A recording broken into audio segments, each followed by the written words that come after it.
Buying the cheapest mechanical keyboard on Amazon might sound like a dangerous gamble, but is it? Much like any keyboard, even one not labeled as the cheapest, I'm looking at 5 things. What comes in the box? The build quality? How comfortable is it to use? Can you upgrade it if you want to? And what does it sound like? For starters, this is the Magigi? This 10 keyless board, and it cost me $12. The most striking part about this board from the beginning is that it's 10 keyless and costs me 12 bucks. Normally, these kind of mechanical keyboards, when you get them for this price, they're like 60%. They're like the smaller boards. You don't normally get all of the function keys and the arrow keys at this price. In the box, we get the keyboard itself, an instruction/warranty book, and a keycap puller. A little on the light side as far as accessories and components go, but again, we paid $12 for this thing. As far as the build quality goes, the Magigi 10 keyless board has an all plastic build and almost looks like it could be a gasket mounted keyboard. It's certainly not, but the way that the top sits into the case, it seems like you could make it so pretty easily. It has very thin feeling, what I assume are PLA or some other very cheap plastic keycaps, MX Blue adjacent switches, and again, for a $12 keyboard, it has a nice amount of RGB, if that is your thing. It also has this weird lit up Magigi branded thing here above the arrow keys. I'm not actually sure what this does,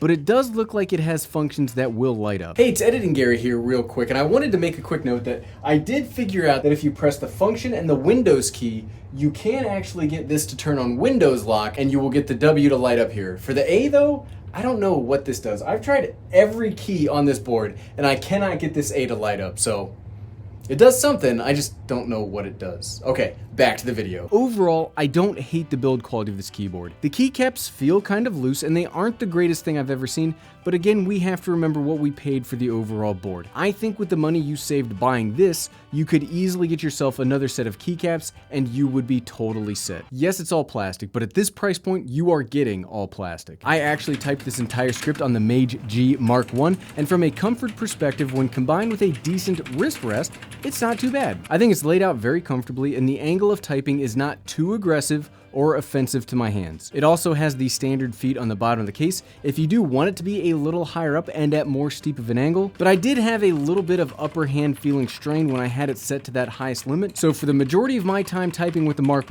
I had those down, but it has been a totally comfortable keyboard to use. I especially liked it as a 10 keyless board. It has all the function keys and arrow keys that I generally use on a daily basis. Whew, okay, and we are at the studio desk. Let's tear this thing apart and see what kind of upgradeability we get out of it. First off, like I said, the keycaps are kind of loose on here. You can see that I can take them off very easily with just my hands. That's not normally what you want to see out of a keyboard. Ooh, even the stabilizer keys I took off with my bare hands. Normally when you're doing a keyboard like this and you're able to hand take off the keys, normally the ones with the stabilizers, you can't just take off so easily. But this one, I think it's almost a foregone conclusion if you're gonna buy this, you might need some different keycaps.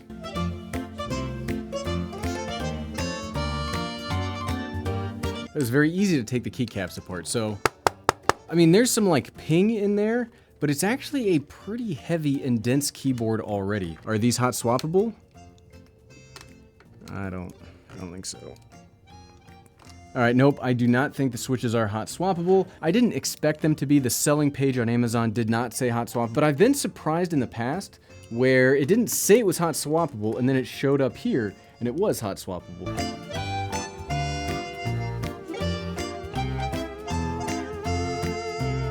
And something to note as we're taking this apart, the switches are MX Blue style switches. They're not Otemu. So I think it's really cool that we get legit sounding switches for $12. I hate Otemu switches. I know, I'm sure there are folks out there that really like them. I am not one of you. I do not like Otemu switches. Boom, and there we go. Looks like it would be very easy to upgrade, get a little bit of silicone, some tape in here to add just a little bit more density in there, take away that hollow sound you get when you've got a plastic case, so I really like that. I wish it had a detachable cable, but it doesn't. Not the end of the world. Let's see what we've got here. Yes, all of these switches are soldered on, but that's too easy. We will probably be upgrading this in a future video. But as far as a cheap keyboard goes for upgradeability, you got a lot of really good options. You've got MX style switches on here, so you can easily just pop these off and then pop on just a normal set of switches, whether you like Holy Pandas, Silent Reds. This thing, I still don't know what this thing does. We're probably gonna spray paint over it here in the future. You're not dealing with Otemu. I'm gonna have to give this a thumbs up for upgradeability, but let's put it all back together real quick so we can see how it actually sounds just straight out of the box.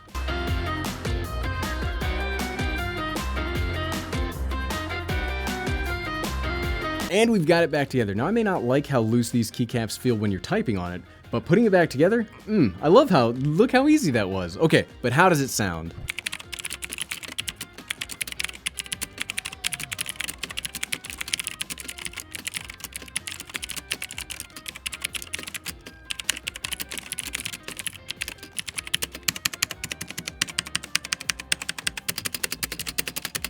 I mean, obviously it's a little rough. I don't particularly like how MX Blues sound, but from the board perspective, I don't think it sounds terrible. Click here to watch where I bought the cheapest mechanical keyboard from Best Buy.